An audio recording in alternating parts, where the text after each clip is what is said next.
How are y'all doing? Good? You feel a little cramped? Well, that's good. That's good. So one of our readings today tells us that we are God's servants, working in God's field. We are part of building up God. Several years ago, I was on a 6-week canoeing trip. And some days we would find ourselves canoeing down and the water was nice and smooth. And then just an hour or so later, we would find ourselves going through rapids in our canoes with water gushing up around us. Have you ever been out when the water's gushing up around you? Yes. And what you find is that the rocks there are holding their ground and pushing back against the current, and so it makes all this turmoil. So those who are sitting close to the edge, and now you might want to get closer to the edge, I want you to grab your paddle. Here's your paddle. Here you go. Here you go. If you want a paddle, slide down right here. There you go. Yeah, there's your paddle. Get your paddle. You got a paddle? Excellent. So the end of our gospel today, Jesus tells us the words that we use are yes, yes, or no, no. Great job listening. But when you're going down a rapid in the canoe, the two words that you use are left, left, or right, right. Right, right. Okay, so let's see who can do this. Okay, when I say right, I want you to paddle to the right. Right. Like this. Left, right, left. Excellent. So we're going down, and on this trip, we were gone for 6 weeks, so that's a long time. That's almost like a whole grading period. You know how long a grading period is? Forever. Until that teacher workday comes, right? Woohoo! So we're out there for a long time, and we have 3 guides that are with us. These are 3 trained people who know what they're doing out there to keep about 17 folks safe. And so we're going along the river, and every day there is this one expectation, and that is this. Excuse me. You will have a different partner canoeing with each day. So there's about 17 of you here. So that means every day you would be canoeing with someone different. And what you find is that personality-wise, we might be different enough that sometimes we'll collide together.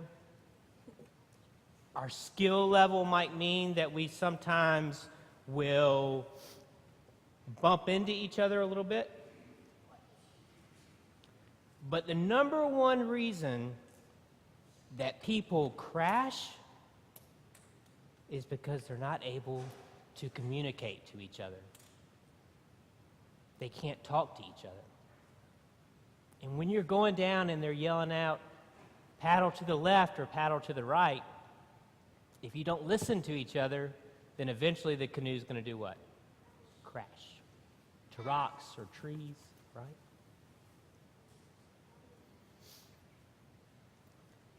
What happens when you're in a canoe and it crashes? Do you think that the 2 people in the canoe are happy or sad?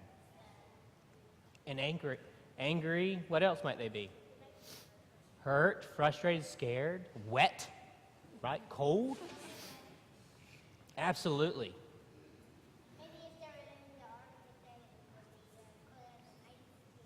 Yeah, cold as an ice cube, I bet. So think about this. So your canoe has crashed. You're cold, you're wet, you're angry, you're frustrated, you're cold as an ice cube, right? And you're probably going to have some anger about it. Now, if you remain silent about that anger, do you think it's going to go away? No. What do you think you should do with it? Go to where? Just to go to the sun and dry off? Well, that would be good. Go to the sun together. What else could you do? You could talk it over with a friend. What else?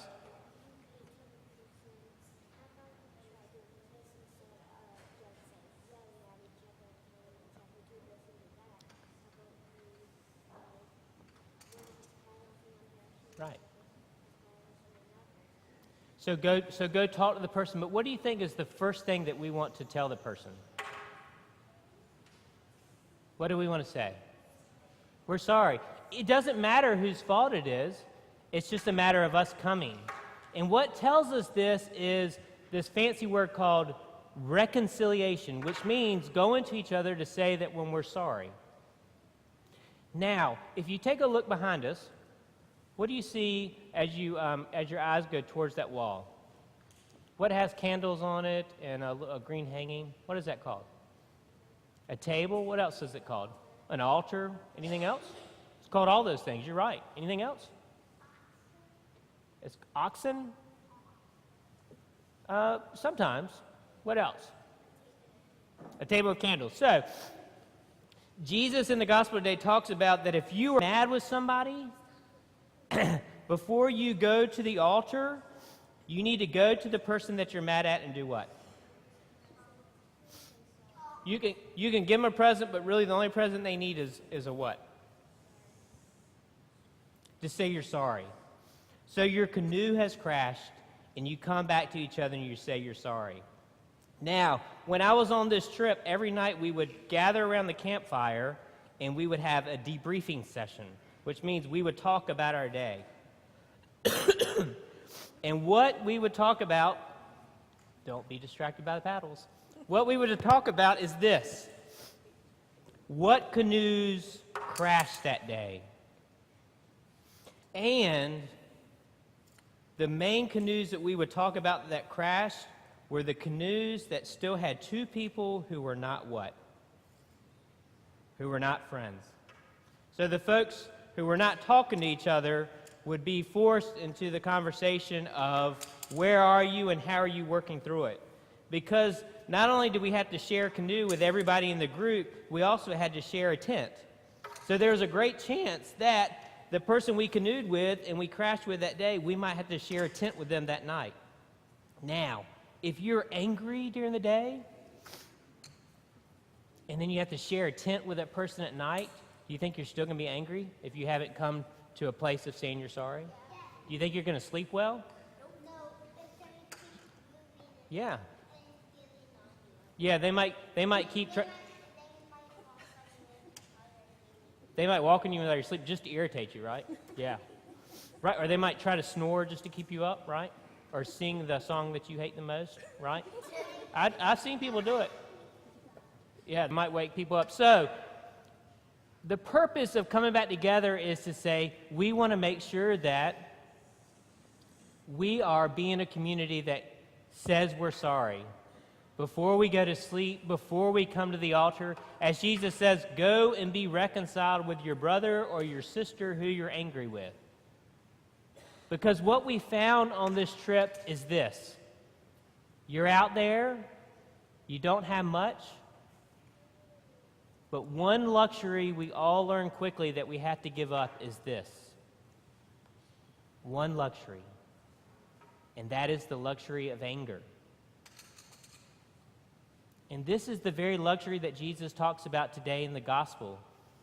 He says, now you go through this life and you can follow the rules. Do you have rules in your classroom? Probably rules in your home. We have rules out in the world. Those rules are the very basic. The very basic. And Jesus says, I want you to be greater than the very basic. I want you to rise above and to be your best. And the way that you are your best is you say, here is the minimum. Here is the basic. How can we, as followers of Christ, rise up and be greater so we can share more love? And Jesus says, we do this by dealing with our anger. Who has ever been angry before?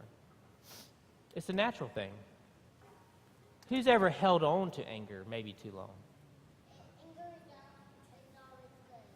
It is not always good, right? It is good to work through it, and sometimes we share our anger simply by being silent. And Jesus tells us that if we don't use our words, if we don't care for each other, then that's when the evil one comes in. That's when the badness comes into our hearts.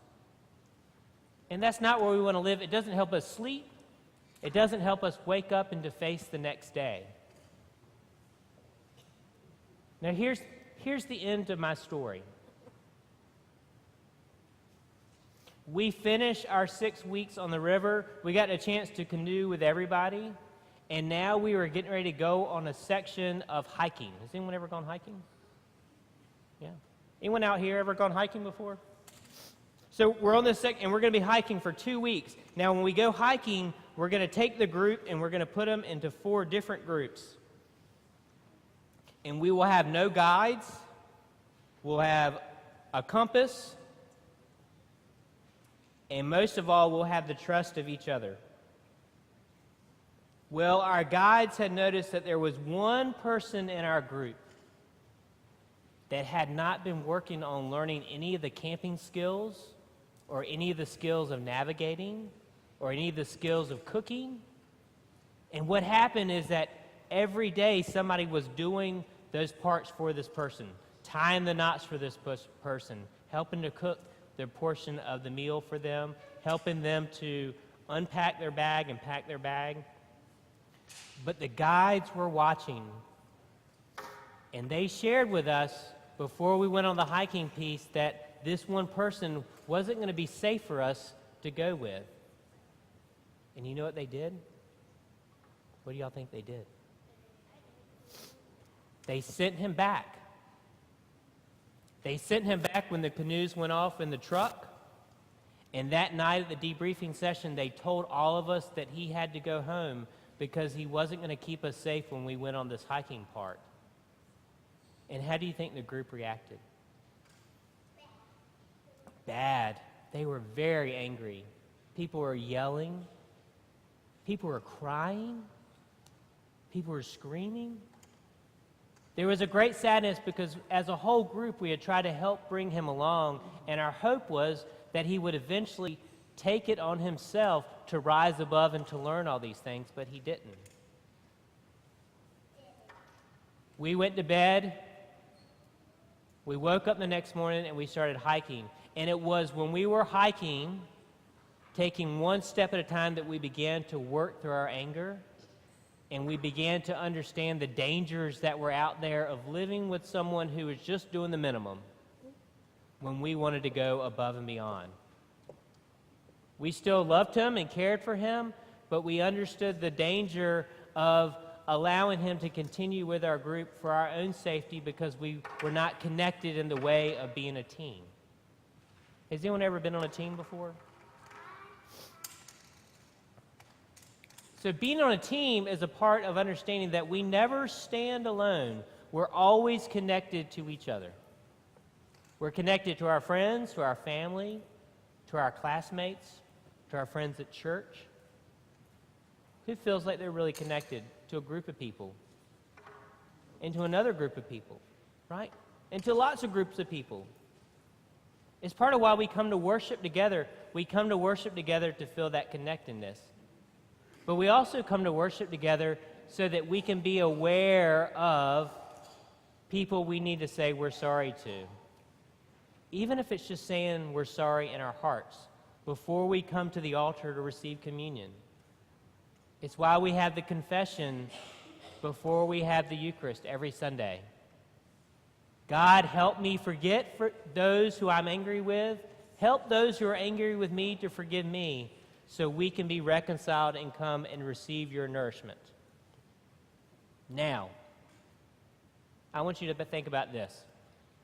Did y'all ever play like in a baby pool? No? No? I did. They're great fun. Think about this. Would it make sense for a little baby to grow up playing and swimming in a baby pool, and then this little baby to grow up into an adult but continue to swim in a baby pool? Is that making them a better swimmer? No. Is that helping them to mature in their ability? No. Right. And Jesus tells us, I want you to mature in your faith. Because if we go through this world and we only worry about just doing the very basics, are we going to get better? No. If we only just love a couple people but not everybody, is that going to make our heart wider? Jesus wants us to be the best that we can. You know why? Because we have a responsibility. And our responsibility is this. Those who will follow after us will follow the example that we set before them. Those people that we look up to now in our lives, there will be people that come after us that will look up to our example.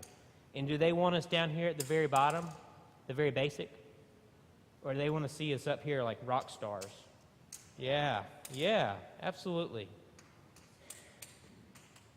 So find a way. Find a way to say, this is what my class rules tell me. These are what the rules in my household tell me. These are what the rules on my neighborhood tell me. How can I be better than that? How can I go above and beyond so I can be an example of God's love? And you think if you did that more people would be more angry or less angry? Less. All right, let's stand up and we're going to have a prayer. Let's grab a hand. Come on down here. Come on down here. Grab a hand. Circle up. You can let go of the paddles. Great job paddling. Do you want us to stand too? Yes, we could stand together.